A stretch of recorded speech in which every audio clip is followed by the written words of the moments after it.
Pada kali ini dilanjutkan lagi dengan cerita apakah ada keuntungan. Kepala botak itu juga mencari jalan keluar, ayo pergi, tidak ada seorang pun di sini. Setelah sosok lemah selesai berbicara, elang di pundaknya tiba-tiba membuat kicau keras, dan kemudian tubuhnya tiba-tiba membesar beberapa kali, dan sosok lemah itu melompat dan berdiri di atasnya, menjauh dari sana, ke kedalaman pegunungan binatang iblis. Aku benar-benar tidak tahu di mana orang-orang bertarung di sini. Pertempuran seperti itu benar-benar tidak kecil. Setelah berbicara, kepala botak menangkap bau api di udara, meraih telapak tangannya dari udara tipis, nyala api samar yang tersisa di udara muncul dari udara tipis di tangan si kepala botak, juga mencoba mengingat sesuatu. Bajingan kecil, akhirnya aku menemukanmu dengan pegangan telapak tangan yang berat, nyala api yang samar dihancurkan. Kepala botak itu menatap dengan kesal ke tempat dia bertarung sebelumnya, dan kemudian bergumam pada dirinya sendiri, bajingan kecil, kamu memukuli putraku dengan sangat buruk sehingga kekuatanmu mandek. Jika kamu membiarkan aku menemukanmu, kali ini aku harus membiarkannya pergi. Kamu lebih baik mati. Setelah kepala botak selesai berbicara, dia buru-buru menghilang ke kedalaman pegunungan binatang iblis ini, seolah-olah dia punya beberapa rencana. Mereka bertiga datang ke rumah keluarga Yue setelah beberapa saat dari kedalaman pegunungan binatang iblis, kemudian mereka masuk melalui pintu belakang keluarga dan langsung pergi ke aula keluarga untuk mencegah orang melihat mereka. Yue, kamu harus mengambil teman kecil Xiao Yan untuk beristirahat dulu. Selain itu, teman kecil Xiao Yan adalah seorang apoteker. Jika kamu membutuhkan bahan obat, tanyakan saja. Yue Yu datang ke keluarga dan berkata perlahan, terima kasih, senior. Xiao Yan juga mengepalkan tinjunya ke arah Yue Yu, dan tanpa ragu, dia mengeluarkan selembar kertas putih dari aula dan menulis beberapa ramuan obat yang diperlukan untuk penyembuhan di atasnya. Sekarang bukan waktunya untuk bersikap sopan juga. Lukanya harus segera disembuhkan agar masalah King Yuan bisa diselesaikan. Yu Yu mengambil kertas putih dan melihatnya, dan menemukan bahwa bahan obat ini tidak terlalu berharga, dan kemudian mengerutkan kening. Semakin baik obat penyembuhannya, bahan obat yang dibutuhkan untuk pemurnian juga sangat berharga. Xiao Yan, baiklah, ayo pergi. Yueru juga berkata dengan lembut kepada ayahnya, dan kemudian membantu Xiao Yan berjalan perlahan keluar.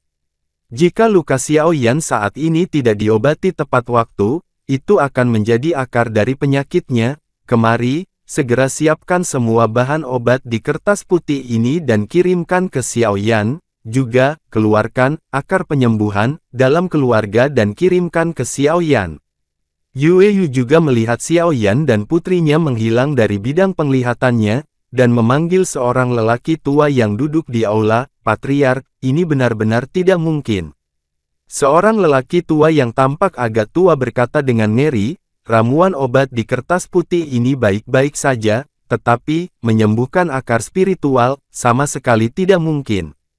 Pria tua itu mengambil kertas putih dan melihatnya, berkata dengan sungguh-sungguh, Patriark, tahukah Anda berapa banyak yang kami bayar untuk akar spiritual penyembuhan ini? Ini adalah ramuan yang sebanding dengan beberapa teknik penyembuhan tingkat rendah dari keluarga malaikat, yang dikenal sebagai daging dan tulang orang mati. Bagaimana mungkin itu diberikan begitu saja? Bagaimana dengan orang asing? Orang tua itu berkata dengan marah, jelas nilai dari apa yang disebut akar spiritual penyembuhan ini cukup berharga. Hahaha, penatua ketiga, saya pikir Anda sudah tua dan bingung. Meskipun saya tidak tahu identitas anak ini, tetapi pada usia muda, dia mampu memiliki keajaiban dunia seperti peri api, dan bahkan jika saya melihat nyala apinya, itu pasti bukan nyala api biasa. Juga, dia adalah apoteker kekaisaran tingkat pertama. Itu bukan sesuatu yang bisa dia miliki sendiri. Jika tidak ada dukungan di belakangnya, Yue Yu berkata bahwa dia tidak melanjutkan pembicaraan di sini. Sebagai kepala keluarga, Yue Yu secara alami harus mempertimbangkan seluruh keluarga. Jika tidak ada yang lain, keterampilan alkemis Xiao Yan sendiri sudah cukup bagi keluarga Yue untuk menunjukkan kasih sayang mereka. Bagaimanapun, seorang alkemis kekaisaran peringkat pertama bisa jauh lebih berharga dari para tetua ini, bagaimana mungkin? Orang tua itu juga mengecilkan pupilnya dengan erat, jelas terkejut.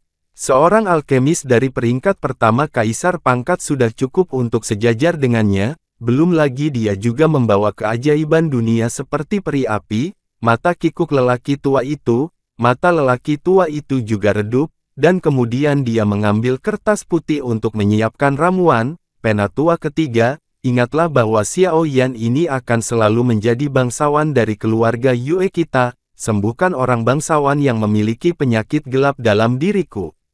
Yue Yu juga berkata dengan nada, begitu. Pria tua yang dikenal sebagai tetua ketiga juga rubah tua, dan segera mengerti arti kata-kata patriark. Aku juga ingin tahu bahwa kamu akan mencapai berbagai level. Pemilik peri api Yue Yu menatap langit yang jauh dengan mata yang dalam dan bergumam pada dirinya sendiri. Dengan bantuan Yue Ru, Xiao Yan memasuki ruang rahasia untuk mundur untuk penyembuhan. Kali ini, dia melawan Wu Huan. Meskipun dia hampir membunuh lawan, dia dicegah oleh pria berjubah hitam dan kemudian melarikan diri oleh Wu Huan. Tapi lukanya tidak ringan. Di halaman belakang keluarga Yue, di ruang rahasia yang tenang, batu bulan bertatahkan di dinding memancarkan cahaya redup, mengusir semua kegelapan di ruang rahasia, dan cahaya hangat menyinari Xiao Yan, yang duduk bersila di tempat tidur dengan mata tertutup untuk penyembuhan tubuh. Xiao Yan, ramuannya sudah siap. Aku akan meletakkannya di pintu masuk gua dan kamu bisa mengambilnya. Jika kamu butuh sesuatu, kamu bisa memberitahuku kapan saja. Suara Yue Ru yang sangat lembut datang dari pintu masuk, dari gua. Xiao Yan juga bangkit dan pergi untuk mendapatkan bahan obat. Meskipun ini bukan bahan obat yang terlalu berharga, dengan keterampilan pemurnian obat Xiao Yan saat ini, dia juga dapat menyembuhkan lukanya dengan sangat cepat. Hei, itu sebenarnya akar spiritual penyembuhan. Xiao Yan baru saja mengambil piring giok perunggu yang berisi bahan obat, dan suara kejutan dari tuannya, Raja Naga Emas, datang dari dalam ring.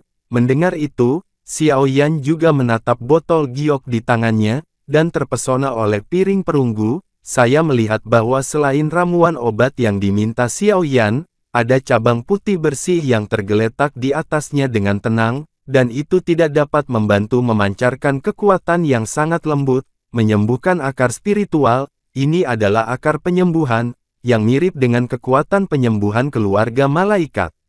Bahan obat dari keluarga malaikat dikenal sebagai obat suci untuk penyembuhan. Aku tidak menyangka bahwa keluarga Yue tidak hanya memiliki warisan cahaya bulan, tetapi juga akar spiritual penyembuhan yang langka. Tampaknya keluarga Yue memiliki latar belakang yang sangat kuat. Raja Naga Emas juga bergumam pada dirinya sendiri. Kamu tidak perlu ramuan lain, simpan saja. Cukup memiliki akar penyembuhan ini, gunakan nyala apimu untuk memperbaikinya. Raja Naga Emas juga tersenyum sedikit. Mendengar ini, Xiao Yan juga memanggil api putih susu, dan kemudian mengambil bahan obat yang disebut Healing Spirit Root ke tangannya. Api putih susu baru saja menyentuh akar penyembuhan, dan akar penyembuhan berubah menjadi aliran cairan paling murni dan perlahan muncul di tangan Xiao Yan. Penyerapan langsung, kata Raja Naga Emas Zaidu. Kekuatan ini tampaknya agak sama dengan yang terpancar dari King Yuan sebelumnya, menatap genangan cairan di telapak tangannya.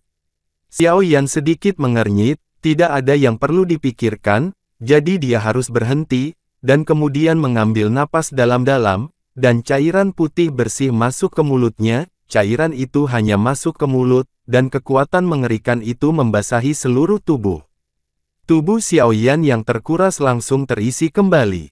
Xiao Yan sangat gembira, dan segera menutup matanya dan menyerap kekuatan yang paling indah. Waktu berlalu menit demi menit, napas Xiao Yan juga berangsur-angsur menjadi sangat damai, mempertahankan ritme siklus yang sempurna antara menghembuskan dan menarik napas, dan setiap kali dia menyelesaikan pernapasannya, ruang di sekitar tubuhnya akan sedikit berfluktuasi, dan kemudian garis yang agak kuat segera mengikuti. Bumi dituangkan ke dalam anggota badan dari mulut sepanjang nafas. kekuatan akar roh penyembuh mengalir ke tubuh Xiao Yan terus-menerus, dan tubuh Xiao Yan seperti lubang tak berdasar yang tidak bisa diisi, tidak peduli bagaimana energi dituangkan, itu tidak pernah meluap. Kultivasi dan penyembuhan yang tenang berlangsung untuk waktu yang tidak diketahui, tetapi pada saat tertentu, ketika pucat di wajah Xiao Yan sepenuhnya digantikan oleh kemerahan yang sehat, fluktuasi ruang di sekitar tubuhnya perlahan menghilang.